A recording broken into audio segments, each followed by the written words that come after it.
Hola, hoy continuaremos con la lectura de los capítulos de la novela El mundo de Sofía, quien fue hecha por el famoso escritor noruego Joystein Garner, la cual tuvo una alta popularidad alrededor del mundo, llegando a traducir a más de 54 idiomas diferentes. Esta aborda la temática de la historia de la filosofía occidental, narrada a través de la historia de Sofía. Escuchemos.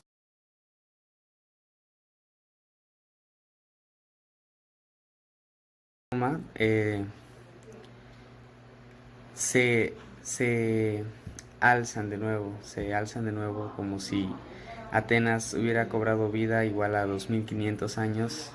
Hace 2500 años era Atenas revivida. Ella pudo verla, Atenas. Y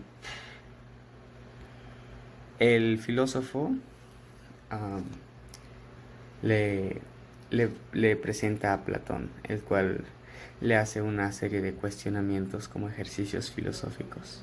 Entre ellos es como un pastelero puede hacer 50 pasteles idénticos. Le pregunta que si los hombres y las mujeres son igualmente capaces de razonar. Le pregunta que si los humanos tenemos un alma inmortal y que si por qué los caballos son todos iguales. Cuando ella por fin hace una deducción y razona lo suficiente sobre estos cuestionamientos, Hermes, el perro, le llega a dejar otra carta. Y él se va por el seto, se mete en el seto y pues Sofía lo empieza a seguir. Aunque el Hermes aparentemente, obviamente no quiere que lo siga. Lo pierde y eventualmente abre la carta y pues nos entramos al siguiente capítulo que se titula Platón. En este capítulo se habla a detalle sobre se habla a detalle sobre la filosofía de Platón, más que nada. De ahí tenemos lo que es la Academia de Platón, que es el siguiente capítulo. En el siguiente capítulo se habla de la Academia de Platón. Después de la muerte de Sócrates, pues Platón queda muy pasmado de cómo una sociedad puede dictar una realidad, o bien una sociedad puede construir una definición de lo bueno y de lo malo, cuando prácticamente Sócrates no era para nada malo. Entonces se diferencia entre la creación de la realidad por parte de una comunidad y lo que es verdaderamente real.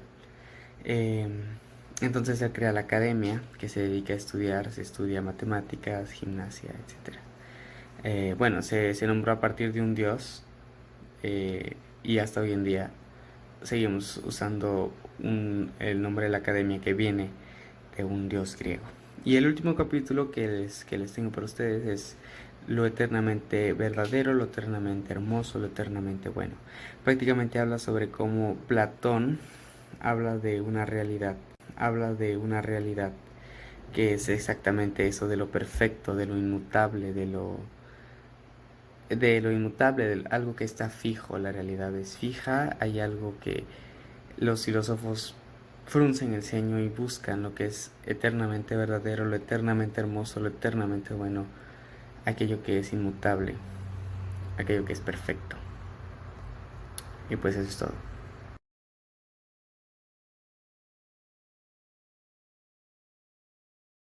Hola, buenas tardes. Mi nombre es Bárbara López Paniagua y les voy a hablar sobre el capítulo 32 al 37 del mundo de Sofía. El capítulo 32 lleva por nombre el mundo de las ideas. Tanto Empédocles como Demócrito habían señalado que todos los fenómenos de la naturaleza fluyen, pero que sin embargo tiene que haber algo que nunca cambie las cuatro raíces de todas las cosas, que esto es como ellos le llamaban. Aunque Platón opinaba que todo lo que podemos tocar o sentir proviene de la naturaleza, o que la naturaleza fluye en esto. Capítulo 33. Conocimiento seguro. Platón pensaba verdaderamente que tales modelos existían en una realidad completamente diferente. Con esta pregunta empieza este capítulo. No lo opinó tan literalmente sobre toda su vida, pero al menos en alguno de sus diálogos hay que entenderlos así. El filósofo intentaba captar algo que sea eterno e inmutable, Platón pensaba que todo lo que vemos a nuestro alrededor, como mencionaba, es la naturaleza, que nada de lo que existe en el mundo de los sentidos permanece. Capítulo 34. Un alma inmortal. Platón pensaba que la realidad se dividía por dos. Una parte que es el mundo de los sentidos y la otra parte que era el mundo de las ideas. Según Platón, el ser humano igual se dividía en dos partes, el cual era el cuerpo y el alma. Aunque decía que el alma ya existía muchísimo antes que se integrara al cuerpo. Capítulo 35. El camino que sube de la oscuridad de la caverna. Prácticamente este capítulo habla únicamente sobre el mito de la caverna de Platón, entonces no me voy a adentrar tanto a este capítulo porque es muy extenso. Capítulo 36. Estado filosófico. Según Platón, el cuerpo está dividido en tres partes: cabeza, pecho y vientre. A la cabeza le pertenece la razón, al pecho la voluntad y al vientre el deseo. La razón debe aspirar a la sabiduría, así decía él. La voluntad debe demostrar ardor y el deseo hay que frenarlo para que el ser humano muestre moderación. Capítulo 37. La cabaña del mayor. Sofía persiguió a Hermes hasta llegar a una laguna, la cual cruzó para así llegar a la cabaña. Al momento de que ella entra a la cabaña se encuentra un espejo y ella ve que en el reflejo le guiña el ojo. Asustada, ella decide irse de la cabaña, pero se lleva unos sobres que decían unos nombres. Ella no quería sentirse culpable de que pensaran que le había robado a Hermes, entonces le manda una carta de disculparse. Gracias.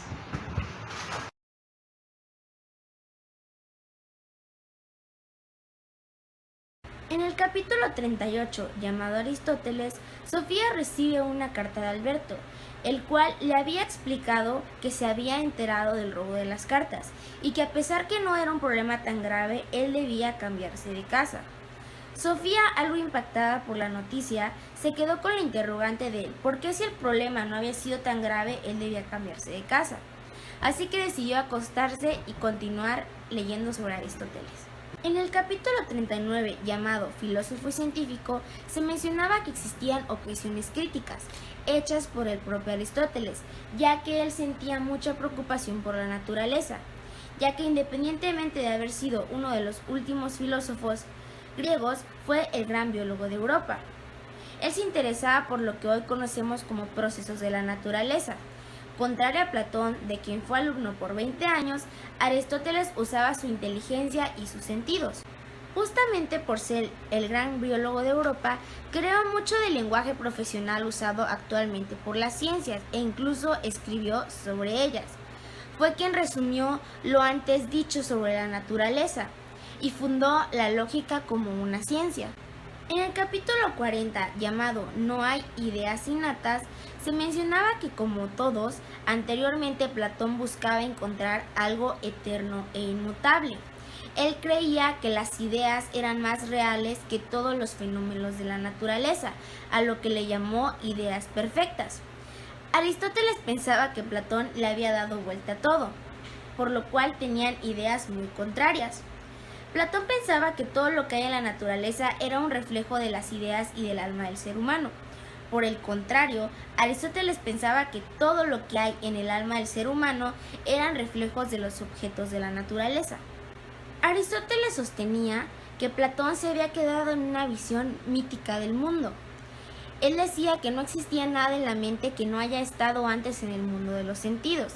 Es decir, todo lo que tenemos dentro del pensamiento y las ideas han entrado a nuestra conciencia a través de los sentidos, o lo que hemos visto y oído. También sostenía que los seres humanos tenemos una capacidad innata de ordenar nuestras sensaciones por grupos, es decir, hombre, animal y planta. Él decía que la razón era la característica más destacada de los seres humanos, y que por esta razón el ser humano no podía nacer con ideas, y es por esto que nuestra inteligencia estaba vacía antes de sentir.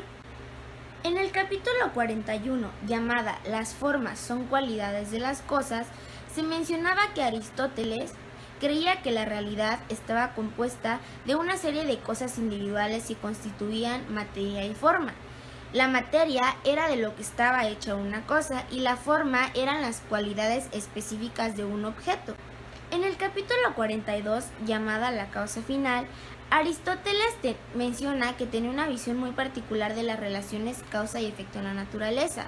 Hoy en día lo conocemos como la reacción o el resultado a una acción previa. Sin embargo, él sostenía que existían 4 diferentes causas y una de ellas era la causa final. Las 3 restantes eran la causa material, la causa eficiente y la causa formal. En el capítulo 43, llamado Lógica, se aborda el tema de cómo los seres humanos distinguimos las cosas en el mundo, cómo podemos distinguir entre lo que está vivo, entre lo que está muerto o, como se mencionaba anteriormente, lo que es una planta, un hombre o un animal. Aristóteles demostró que todas las cosas de la naturaleza pertenecen a distintos grupos o subgrupos. Señaló 2 reglas principales. La primera, todos los seres vivos son mortales, y la segunda, Hermes es un ser vivo. En el capítulo 44, llamada La escala de la naturaleza, Aristóteles señalaba que la naturaleza se dividía en 2 grandes grupos: las cosas inanimadas que solo podían cambiar bajo influencia externa y las cosas vivas que eran posible cambiar por sí solas. A su vez, las cosas vivas se dividían en 2 grandes grupos: las plantas y los seres vivos, y los seres vivos a su vez se dividían en animales y seres humanos. Él decía que todas las cosas vivas tenían la capacidad de alimentarse, crecer y procrear. Él decía también que algo había puesto en movimiento la naturaleza sus cambios. A esta fuerza o a esto se le llamó primer motor o Dios.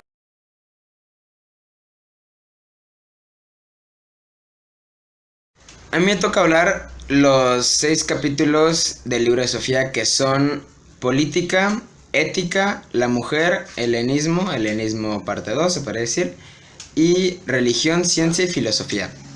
En el primer capítulo tenemos a ética, que habla sobre Aristóteles diciendo que la felicidad se alcanza por medio de la moderación y el equilibrio entre todo lo que lleva a los aspectos de la vida humana.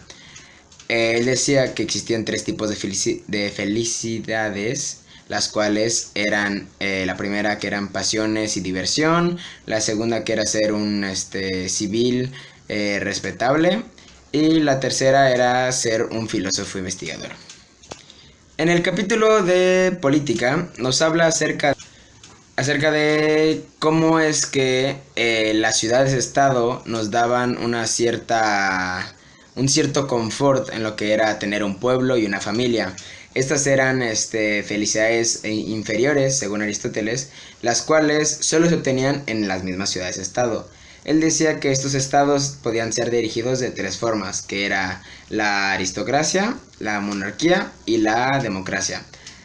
Obvio menciona el lado oscuro, se puede decir, de las 3 tipos de manejo de las ciudades-estado, y cómo es que tenía que haber un intermedio y un equilibrio para que no se fueran ni al lado oscuro ni fuera demasiado ideal.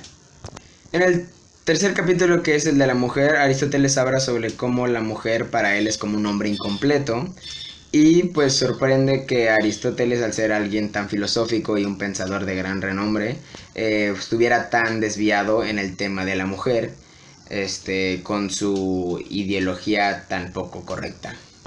En la primera parte del helenismo, que es el 4º capítulo, Sofía se encuentra con una foto en la cual hay ciertos personajes donde la mencionan, que están por las fechas de su cumpleaños, que es julio o junio creo, y las cuales ella se empieza a hacer preguntas y va rumbo a la escuela.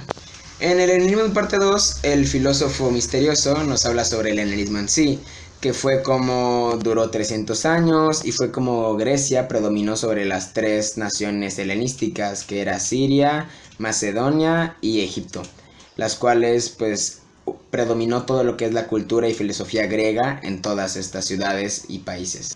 Y en el último capítulo que me tocó, que es religión, ciencia y filosofía, se habla cómo hay una duda religiosa al juntar tantas culturas y filosofías solo lugar, y en grandes ciudades-estado donde ya habían de sirios, macedonios, de Egipto, y tenían esta duda sobre la religión y si había un dios, y se crea el sincretismo, o surge el sincretismo, el cual es la mezcla de todas estas culturas. Al igual De esta forma, Alejandría se vuelve una ciudad donde la ciencia es lo que más está en auge, con su biblioteca de Alejandría y matemáticas, astronomía, etc. En esta época, no hubo ningún gran pensador o filósofo de renombre como los tres grandes filósofos griegos, sino que estos mismos crearon o desarrollaron, ayudaron a promover nuevas corrientes filosóficas. Y eso sería todo.